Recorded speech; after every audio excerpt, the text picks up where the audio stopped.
Para platicar más sobre estos temas, hablemos con Francisco Rivas, director del Observatorio Nacional Ciudadano. Francisco, muchas gracias. Héctor, siempre un gusto saludarte, saludar a tu auditorio. Buenas noches. Te aprecio mucho la disposición, como siempre, Francisco. ¿Te hacen sentido las cifras presentadas el día de hoy desde Palacio Nacional? Pues mira, hay un aspecto que es muy lamentable. Todos los meses salen a darnos imprecisiones o abiertas mentiras. Es falsa la primera aseveración de la secretaria que dice que hoy vivimos mejores condiciones de seguridad. No, no las vivimos, de hecho vivimos peores condiciones de seguridad.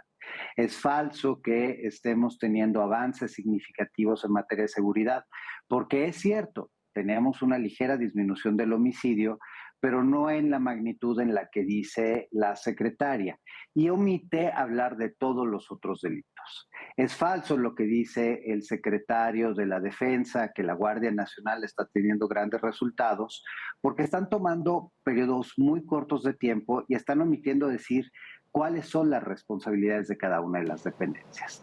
Y me voy por partes. Primero, el homicidio doloso no ha disminuido desde el inicio de la administración un 14%. Porque si decimos ha disminuido desde el inicio de la administración, tendrías que hacer la contabilización a partir de diciembre de 2018 hasta agosto de este 2022 y comparar con el mismo periodo de la administración anterior.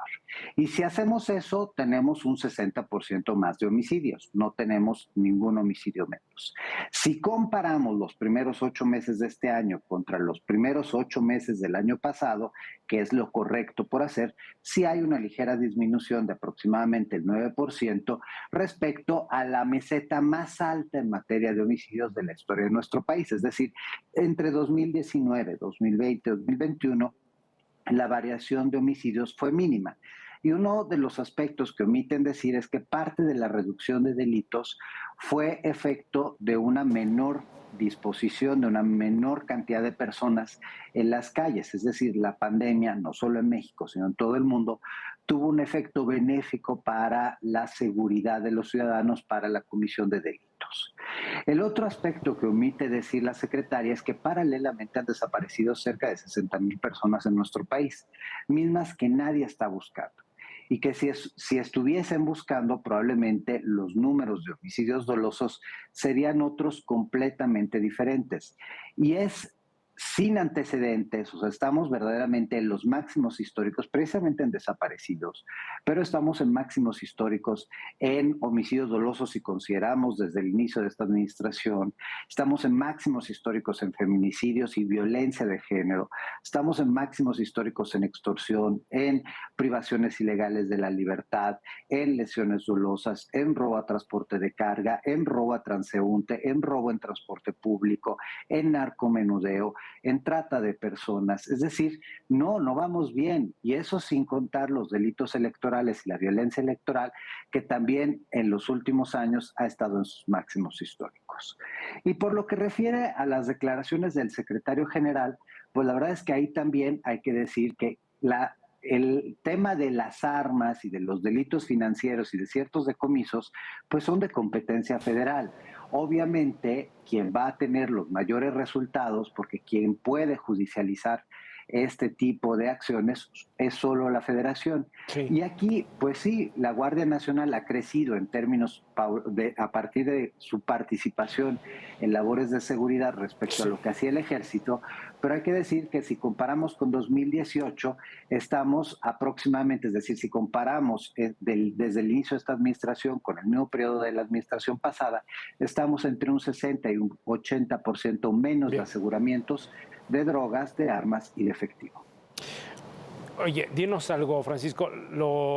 Tuvimos un acercamiento contigo, estuviste presente en el foro virtual sobre el tema, aquí en el Financiero Bloomberg, escuchábamos tu exposición, pero al fin y al cabo ya es casi una realidad, ¿no? Salió en el propio decreto la posibilidad, más bien el hecho de que la Guardia Nacional estuviera ya subordinada a la Secretaría de la Defensa Nacional. ¿Cuál es tu pronóstico en corto plazo, una vez que ya comience en el terreno de fuego esta actividad de la Guardia Nacional a cargo de la Secretaría de la Defensa Nacional? ¿Habrá un resultado positivo? Mira, no debería de haberlo, porque la verdad es que los hechos, esto, y lo pegamos precisamente contigo en ese mismo espacio, no habrá un cambio sustantivo porque ya la Guardia Nacional está en los hechos bajo la Secretaría de la Defensa Nacional, aunque normativamente pertenezca a la Secretaría de Seguridad y Protección Ciudadana.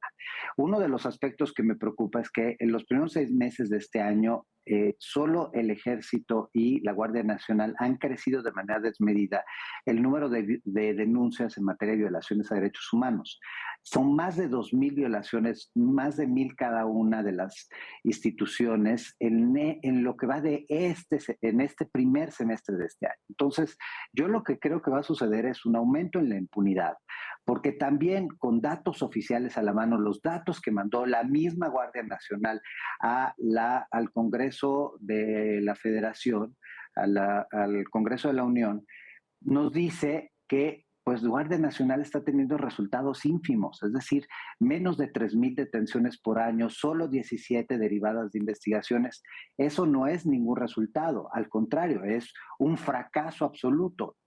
Solo la policía del Estado de México tiene aproximadamente mil detenciones al día. Imaginemos una institución de 120.000 elementos más el ejército, pues debería tener otro tipo de resultados. Y de nuevo, en temas de aseguramiento, pues vemos un absoluto fracaso. Y luego el problema es que esas detenciones no son detenciones apegadas a derecho y por lo tanto, pues los delincuentes son liberados. A Bien. mí, y como lo decía en ese día, no es nada más un tema de postura personal, me preocupa que no haya un proyecto y Sí. que hasta el momento no haya un plan rector de profesionalización, mecanismos de supervisión, mecanismos de evaluación, ni un sistema que permita hacer de la Guardia Nacional una institución de élite que tenga las competencias policiales que necesitan y que tal vez en el mando del ejército pudiese tener cierta formación en temas de orden y de seguimiento de normas, pero tampoco se ve eso en el escenario. Entonces, Muy bien. me parece que lo veremos es más de lo mismo. Bueno, pues, ¿qué decir sobre todo este análisis y lo que se ha mencionado en los últimos días? Por supuesto que estaremos regresando contigo en cualquier momento para ir revisando los resultados, ir revisando las partes que se den de manera oficial. Mientras tanto, te agradezco muchísimo tu tiempo para el Financiero Bloomberg. Muchas gracias a ti, Héctor, y los invito a que entren a la página del observatorio. Ahí están los datos. No me crean a mí, vean los datos oficiales para que cada uno se haga su propia opinión. Gracias, Francisco. Hasta la próxima.